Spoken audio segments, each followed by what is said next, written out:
स्वयं ब्रह्म सत्ता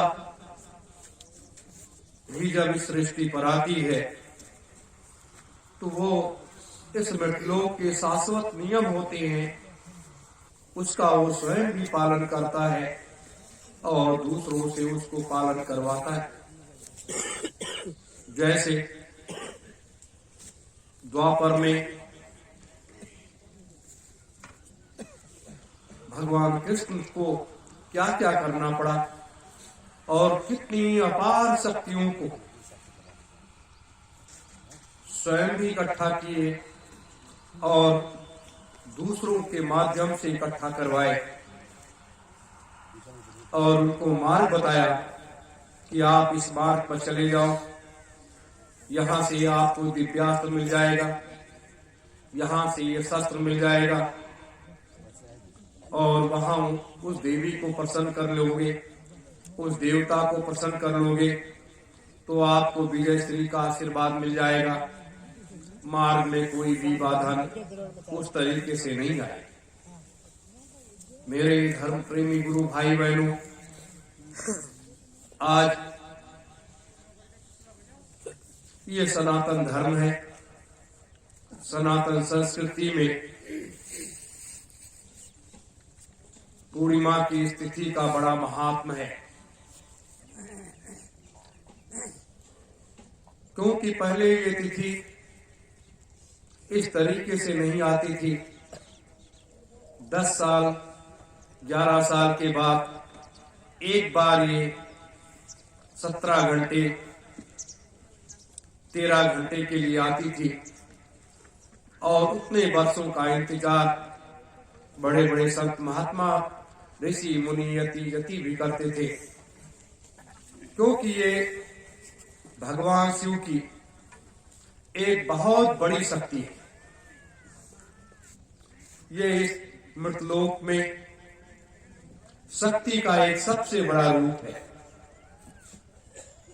इससे बड़ी शक्ति इस मृतलोक में वैसे हमारे यहाँ देवी शक्तियों का बड़ा विधान है और हम आप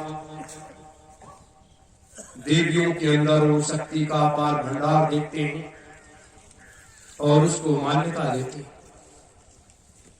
जैसे नवरात्र का पर्व आता है, 9 देवियों को अपने सनातन धर्म में पूजा होता है, लोग व्रत रखते हैं, अपनी मनोकामनाओं को पूर्ण करने के लिए उनके सिद्ध मंत्रों का जाप करते हैं और उसको प्राप्त करते हैं। लेकिन ये भगवान शिव ने माता पार्वती को ये प्राविद्या इसलिए दिया था और उनका एक दूसरा उपनाम दिया था पूर्णिमा। माता पार्वती के रूप में तो सभी जानते हैं, लेकिन माता पूर्णिमा के रूप में बहुत कम लोग जानते हैं। और ये भगवान शिव ने माता को एक ऐसी शक्ति प्रदान की कि मृतलोक में जब भी कोई मुसीबत में फंसे, कोई परेशानी में फंसे, किसी के ऊपर दुख तकलीफ आ जाए, तो अगर वो तुमको याद कर लेगा और तुम अपने दिव्य नेत्रों से देख करके अगर उसे आशीर्वाद दे दोगी तो उसका भला होगा। और ये भी इस मृतलोक में उस सनातन सत्य को स्थापित करने के लिए भगवान शिव ने माता पूर्णिमा को दिया कि इस मृतलोक में जब तक व्यक्ति अपने विजय को नहीं प्राप्त कर सकता है, जब तक वो तुम्हारा आशीर्वाद न प्राप्त कर ले, तब तक उसे विजय श्री नहीं मिलेगी। ये भगवान शिव का दिया हुआ वह वरदान आज लोग इन व्याख्यानों को भूल गए। बड़े बड़े संत महात्मा, बड़े बड़े कथावाचक भूल गए कि इस मृतलोक की व्यवस्था को सुदृढ़ और मजबूत बनाने के लिए मृतलोक में अमन चैन लाने के लिए इन भ्रष्टाचारी असुरी प्रवृत्ति के राजनेताओं को मुकाबला करने के लिए जब तक आप माता पूर्णिमा को प्रसन्न नहीं करोगे, जब तक आप उनका आशीर्वाद, उनका सानिध्य नहीं प्राप्त करोगे, तब तक आप इस मृतलोक में भटकते रह जाओगे और कभी भी विजय श्री की तरफ आगे नहीं बढ़ पाओगे। ये कट सत्य है। इतने बड़े महाभारत को जीतने के लिए इतनी अपार शक्तियों का भंडार लोगों के पास में था, महात्माओं के पास भी था। भगवान कृष्ण का ब्रह्म सत्ता स्वयं मौजूद थी, वहां था। उसके बाद भी कृष्ण ने कहा युधिष्ठिर से कि जब तक माता पूर्णिमा को आप प्रसन्न नहीं करोगे, तब तक आपको विजय श्री मिलने वाले नहीं है, भले मैं भी तो ना आपके साथ में। आज जरूरत इन चीजों की है, इन चीजों को जगाने की जरूरत है, समाज को देने की जरूरत है कि आज सब लोग मुसीबत परेशानियों में, भूत प्रेतों में, दुख तकलीफों में घिरते चले आ रहे हैं। पूरी दुनिया में हाहाकार मचा हुआ है और पूरी दुनिया में एक धर्म दूसरे धर्म की बुराई करने में जुटा हुआ है, लेकिन सत्य का मार्ग कोई नहीं दिखा पा रहा है।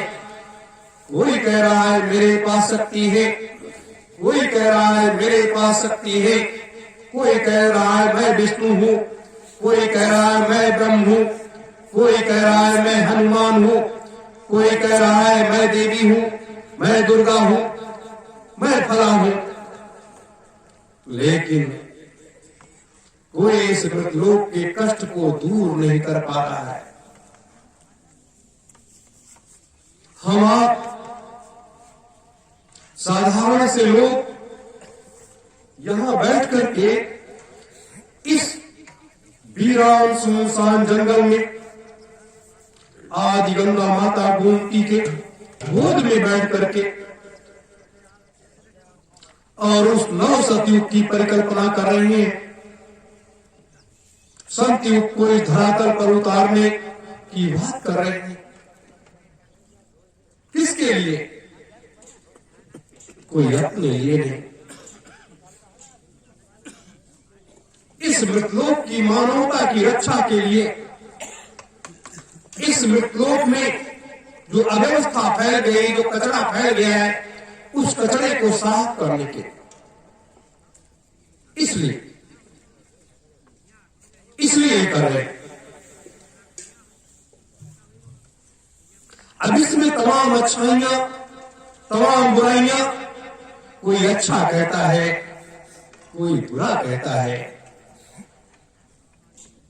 लेकिन जो कर्मयोगी लोग होते हैं वो इसकी परवाह नहीं करते हैं। वो अपने लक्ष्य को देखते हैं, अपने मार्ग को तय करते हैं। जैसे युधिष्ठिर जब यहां बैठकर साधना में लीन हो गए, आज जिस मंत्र से मैंने हवन कराया है, यही उनका मंत्र था। ओम पूर्णिमा देव्ये नमः, ओम पूर्णिमा देव्ये नमः, ओम पूर्णिमा देव्ये नमः।